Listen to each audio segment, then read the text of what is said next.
दिल्ली से बड़ी खबर आ रही है। राज्यसभा में राष्ट्रपति अभिभाषण पर चर्चा के दौरान शुक्रवार को शिवसेना सांसद संजय राउत ने अर्नब गोस्वामी और कंगना रनौत को लेकर सरकार पर कटाक्ष किया। राउत ने कहा कि देश प्रेमी कौन है? हमारे देश में अर्नब गोस्वामी, जिसकी वजह से महाराष्ट्र में एक निरपराध व्यक्ति ने आत्महत्या कर ली। कंगना रनौत ये देश प्रेमी है, लेकिन अपने हक के लिए लड़ने वाला किसान देशद्रोही है। शिवसेना सांसद ने आगे अर्नब गोस्वामी की बात करते हुए कहा, जिसने ऑफिशियल सीक्रेट कोड तोड़ते हुए बालाकोट चटाई के बारे में पहले ही बता दिया था, वो आपकी यानी केंद्र सरकार की शरण में है। उसको आपका प्रोटेक्शन है, ये राष्ट्रीय सुरक्षा का मामला है, आप उससे ऊपर की बात नहीं करते। राउत ने यह भी कहा कि कल धर्मेंद्र प्रधान जी बोल रहे थे और हमारी और बार बार कटाक्ष कर रहे थे कि सच बोलो, इससे मोक्ष प्राप्त होता है। लेकिन आज देश में माहौल यह है कि सच बोलने वाले को गद्दार कहा जाता है, जो सरकार से सवाल पूछेगा उसे देशद्रोही बोल दिया जाता है। राउत ये भी बोले कि सदन में हमारे सदस्य हैं संजय सिंह, उन पर राजद्रोह का मुकदमा है। राजदीप सरदेसाई जाने माने पत्रकार हैं, उन पर देशद्रोह का मुकदमा कर दिया है। सिंगू बॉर्डर पर रिपोर्टिंग करने वाले पत्रकारों और लेखकों पर देशद्रोह कानून के तहत मुकदमा ठोक दिया है। उन्होंने यह भी कहा है कि लगता है कि कानून से आईपीसी की सभी धाराएं खत्म हो गई हैं, अब सिर्फ देशद्रोह की धारा लगाई जाती है। हम देश के प्रधानमंत्री का सम्मान करते हैं और करते रहेंगे। उन्हें प्रचंड बहुमत मिला है, लेकिन बहुमत अहंकार से नहीं, सर्वसम्मति से पता चलता है। 26 जनवरी को लाल किले में हुए उपद्रव के बारे में राउत ने कहा कि उपद्रव में शामिल दीप सिद्धू कौन है ये सरकार नहीं बता रही। वह अब तक पकड़ा नहीं गया, लेकिन 200 से ज्यादा किसान तिहाड़ जेल में बंद हैं और उनके ऊपर देशद्रोह का मुकदमा चल रहा है। 100 से ज्यादा युवा अभी तक लापता हैं। कल धर्मेंद्र प्रधान जी यहाँ बोल रहे थे और बार बार हमारी तरफ कटाक्ष करके हमें ये बोल रहे थे कि सच सुनो, सच सुनने से मोक्ष प्राप्त होता है। हम तो 6 साल से सच सुन रहे हैं और झूठ को भी सच मान रहे हैं, लेकिन आज जो चल रहा है हमारे देश में, जो माहौल है, मैं देखता हूं, जो सच बोलता है, जो सच लिखता है, उसे गद्दार, देशद्रोही कह के पुकारा बोल दिया जाता है।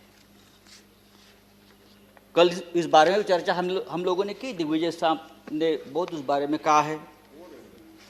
सर, जो सरकार से सवाल पूछेगा उस पर देशद्रोही का मुकदमा ठोक दिया जाता है।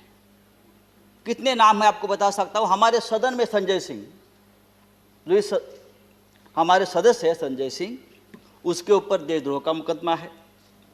राजदीप सरदेसाई जाने माने पत्रकार, जिसको सरकार ने पद्मश्री दिया है, पद्म पुरस्कार सम्मानित किया है, उसको हमने देशद्रोही बना दिया है। शशि थरूर, जो यूनाइटेड नेशन में हमारे देश के प्रतिनिधि थे, एमपी है, कैबिनेट में थे, उसको भी देशद्रोही का उसके ऊपर मुकदमा ठोक दिया है। जो सिंगू बॉर्डर पर रिपोर्टिंग करने वाले मंजीत सिंह, धर्मेंद्र सिंह और भी ऐसे बहुत से पत्रकार हैं या लेखक है, उसको हमने इस कानून के तहत, देशद्रोह के कानून के खिलाफ मुकदमा ठोक दिया है। मुझे लगता है कि हमारे कानून के किताब में से सब आईपीसी धाराएं खत्म कर दी और सब देशद्रोही की धारा एक वही रख दी है। डोमेस्टिक वायलेंस हो तो भी देशद्रोह का मुकदमा आप ठोक देंगे। पंतप्रधान मोदी हमारे लिए आदरणीय है। देश के प्रधानमंत्री जी का हम सम्मान करते करते रहेंगे। उन्हें प्रचंड बहुमत मिला है देश चलाने के लिए, हम ये मानते हैं, लेकिन बहुमत जो होता है वो अहंकार से नहीं चलाया जाता। बहुमत बड़ा चंचल होता है। हमारे मराठी के एक संत है तुकाराम, संत तुकाराम, उसने कहा है, निंदकाचे घर असावे शेजारी। उसका मतलब है, जो आपका निंदक है, जो आपके ऊपर क्रिटिसाइज करता है, आपको आईना दिखाता है, वो आपके आसपास रहना चाहिए, उसका घर आपके बगल में रहे। लेकिन आज ऐसा है कि जो निंदा करे, जो टीका करे, आप उसको बदनाम कर देते हो। जैसे किसान आंदोलन, जिस तरह से इस किसान आंदोलन को भी बदनाम करने की कोशिश या साजिश चल रही है, मुझे लगता है देश के प्रतिष्ठा के लिए ठीक नहीं है, किसानों के लिए ठीक नहीं है, हम सब के लिए ठीक नहीं है। 26 जनवरी को लाल किले पर तिरंगे का अपमान हुआ, उससे हमारे प्रधानमंत्री बहुत दुखी हो गए, पूरा देश दुखी हो गया। लेकिन लाल किले पर तिरंगे का अपमान करने वाला जो कोई दीप सिद्धू है, वो कौन है, किसका आदमी है, उस बारे में तो आप नहीं बताते। वो किसका आदमी है, उसको किसने ताकत दी है, ये सिद्धू अब तक पकड़ा नहीं गया। लेकिन 200 से ज्यादा किसान इस प्रकरण में तिहाड़ जेल में बंद है और उनके ऊपर देशद्रोह का मुकदमा चल रहा है। 100 से ज्यादा आंदोलक जो युवा है वो लापता है, वो कहाँ है, पुलिस ने उसका क्या किया, उसका एनकाउंटर किया है, क्या क्या मार दिया, वो पता नहीं है। तो ये जो है ये देशद्रोही है, अपने हक के लिए लड़ते हैं। लेकिन देश प्रेमी कौन है हमारे देश में? अर्नब गोस्वामी, जिसके वजह से एक निरपराध व्यक्ति महाराष्ट्र में जिसने आत्महत्या की, कंगना रनावत, ये देश प्रेमी है। राष्ट्रीय नेशनल सिक्योरिटी ऑफिशियल सीक्रेट संदर्भात, उस संदर्भ में उसने जो सामने लाया है पूरा ऑफिशियल सीक्रेट तोड़ दिया हमारा। बालाकोट स्ट्राइक के बारे में पहले से ही जानकारी सबको बता दी। हाँ, वो आपके शरण में है, उसको आपका प्रोटेक्शन है, ये राष्ट्रीय सुरक्षा का मामला है, आप उसके ऊपर बात नहीं करते। और यही आदमी, यह अर्नब गोस्वामी, जो हमारे मंत्री बैठे हैं वहाँ, प्रकाश जावड़ेकर जी, हम उसका आदर करते हैं, हमारे महाराष्ट्र से, क्या लिखा उसके बारे में, प्रकाश जी के बारे में जो उसने पूरा जो आप संभाषण जो डायलॉग आया है ना, तो एक कैबिनेट को भी ये ठीक नहीं है, हमारी सरकार को ठीक नहीं। एक मंत्री के बारे में एक टीवी एंकर जिस भाषा का इस्तेमाल करते, अरे हम छोड़, हम राजनीति में, हमारे बारे में आप कुछ भी बोलो हम सहन लेंगे। लेकिन एक कैबिनेट में एक हमारे मंत्री है, उस बारे में जो बात करती है, और आपको शर्म आनी चाहिए सबको, आप उसको शरण दे रखिए। तो ये जो चल रहा है ये नहीं चलेगा सर। राष्ट्रपति जी ने अपने संबोधन में कहा है, भारत जब जब एकजुट हुआ है तब तब उसने असंभव से लगने वाले लक्ष्यों को प्राप्त किया है, एकजुटता की बात की है।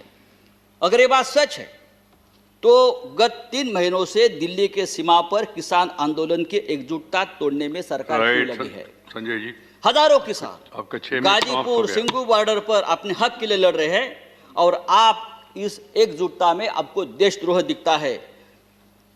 प्लीज। चेयरमैन सर, ये पंजाब, हरियाणा और पश्चिमी यूपी का किसान पूरे देश के किसानों की लड़ाई लड़ रहा है। वो सिर्फ 3 राज्यों की लड़ाई नहीं है, और पूरा देश उनके साथ है, तो उनको देशद्रोह कहना ठीक नहीं। ये पंजाब का किसान, हमारा सिख भाई, जब मुगलों से लड़ा तो हम उसे योद्धा कहते थे, जब अंग्रेजों से लड़ा तो हम उसे देशभक्त कहते थे। कोरोना वायरस में लंगर बांट रहा था तो देश प्रेमी था, लेकिन आज वो अपने हक के लिए लड़ता है तो वो खालिस्तानी हो गया, वो देशद्रोही हो गया। ये कौन सा अन्याय है? आप उसको रोकने के लिए बॉर्डर पर किले ठोकते हो, हाँ, वो बड़े बड़े बैरिकेड्स करते हो। ये बैरिकेड्स, ये किले का जाल अगर आप लद्दाख के बॉर्डर पर करते तो चीन की right Sanjay ji, please, kilometre अंदर नहीं आती। मैं आपको बताना चाहता हूं सर, ये ठीक नहीं है। लेकिन ये आंदोलन जब तक जिंदा है तब तक हिंदुस्तान जिंदाबाद रहेगा। ये आंदोलन ही हमारी ताकत है, ये देश की ताकत है। राज्यसभा में कांग्रेस सांसद आनंद शर्मा ने कहा कि राष्ट्रपति के अभिभाषण में महामारी की उपलब्धि तो बता दी, लेकिन लॉकडाउन के समय लाखों लाख मजदूर मर गए, गाड़ियां कहां चली गई, एक बच्चा स्टेशन पर अपनी मरी मां पर से कंबल हटाता है, ये संवेदनहीनता है। इस सदन में जय जवान जय किसान की बात की गई, उसमें जय विज्ञान की बात भी कही गई। 20 करोड़ लोगों को वैक्सीन लगाना है, इसमें 7 साल लगेंगे। देश में विज्ञान का बनना 1950 के दशक में शुरू हुआ था, उसी समय कई अहम संस्थान बनाए गए थे। भारत में पहला सैटेलाइट कब पाया गया? वर्ष 1975 में। उस समय प्रधानमंत्री इंदिरा गांधी थी। सरकारें आती जाती रहती हैं, विकास होता रहता है, लेकिन ये कहना कि हमारे समय में ही सब कुछ हुआ, सदन में ये कहते रहना कि हम बड़े हैं, वो नहीं, ये बिल्कुल गलत है। सरकार कृषि कानून क्यों लाए? आर्टिकल 137 क्या कहता है? आप कैसे कह सकते हैं कि संवैधानिक बात हुई? बिल स्टैंडिंग कमेटी में नहीं गया, सभी ने देखा कि बिल कैसे पास हुआ। महामारी में बिल लाए और उसे जिस तरह से पास कराया वो प्रजातंत्र नहीं है। ये वापस होंगे और ये देश देखेगा। सरकार हठधर्मिता दिखा रही है। शर्मा की तेज आवाज पर सत्ता पक्ष से किसी भी सांसद ने कहा आप गुस्से में हैं। शर्मा बोले नाराज नहीं हूं, आवाज बुलंद की है। हिंदुस्तान की अर्थव्यवस्था चरमरा गई थी, जीडीपी टूट रही थी, कारोबार बंद हो रहे थे। पर कोविड के बाद, लॉकडाउन के बाद जो हालात बने हैं वो देश को मालूम है।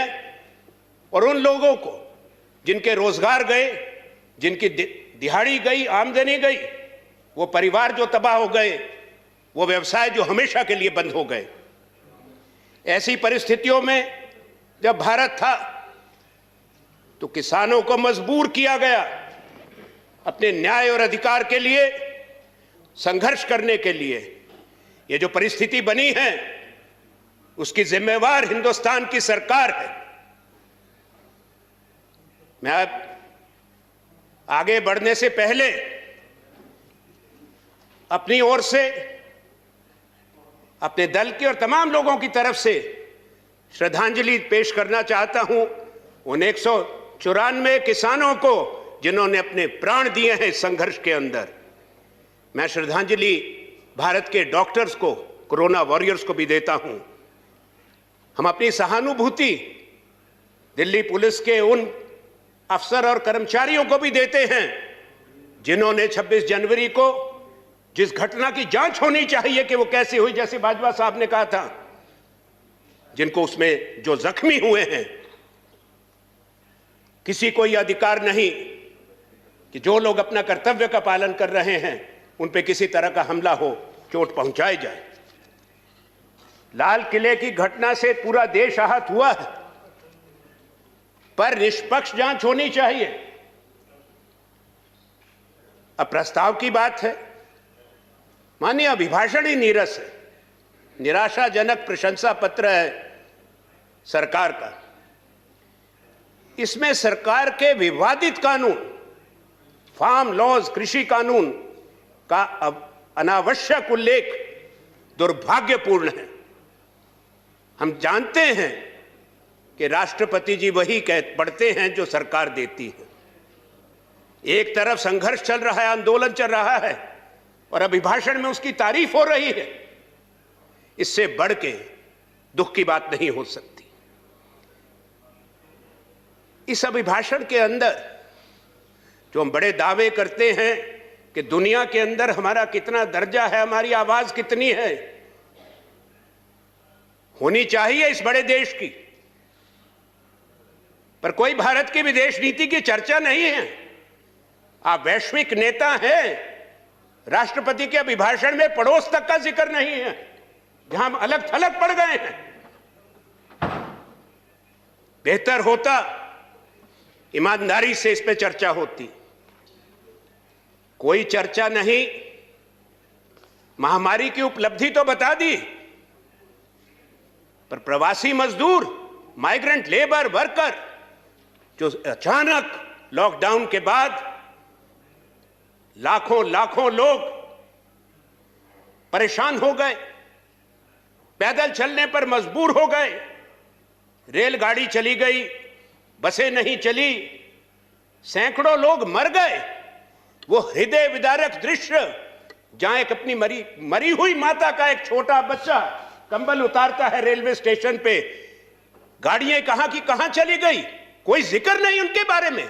ये संवेदनहीनता की बात है और मैं इसकी निंदा भी करता हूं। कहना चाहिए था कि हमको दर्द है, हमको तकलीफ।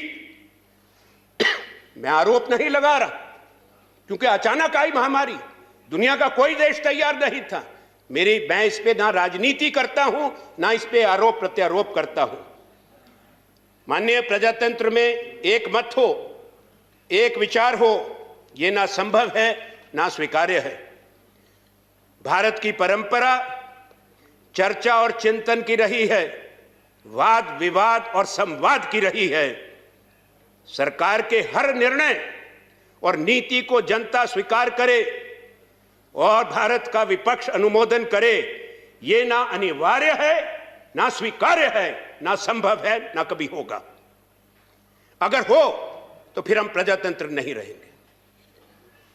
जनता का हक है कि वो अन्याय और जन विरोधी नीतियों के खिलाफ आवाज उठाए। उपसभापति महोदय, आप सब स्वयं इन विषयों से जुड़े घटनाक्रमों से पूरी तरह वाकिफ हैं। सरकार का दायित्व है सुनना जनता की आवाज को। आज विरोध प्रदर्शन को आप अपराध करार करते हैं। जनता की आवाज को दबाना शासन की शक्ति से, पुलिस की शक्ति से मैं समझ सकता हूं। ताकत का इस्तेमाल तब होता है, लाठी बंदूक का इस्तेमाल तब होता है जब सरकार को, हुकूमत को चुनौती दी जाती है, जब उनसे आग्रह किया जाता है, उनके निर्णय के खिलाफ आवाज उठाई जाती है, तब दमन नहीं होता। और जब दमन होता है तो हिंदुस्तान के लोग खड़े होते हैं। गुलाम नबी आजाद साहब ने उस दिन कहा था, मैं दोहराना नहीं चाहता, बहुत साथियों ने कहा, पूरे हिंदुस्तान को मालूम है कि कितने सत्याग्रह हुए किसानों के। मान्य, कुछ लोग कहते हैं वो अलग विषय था।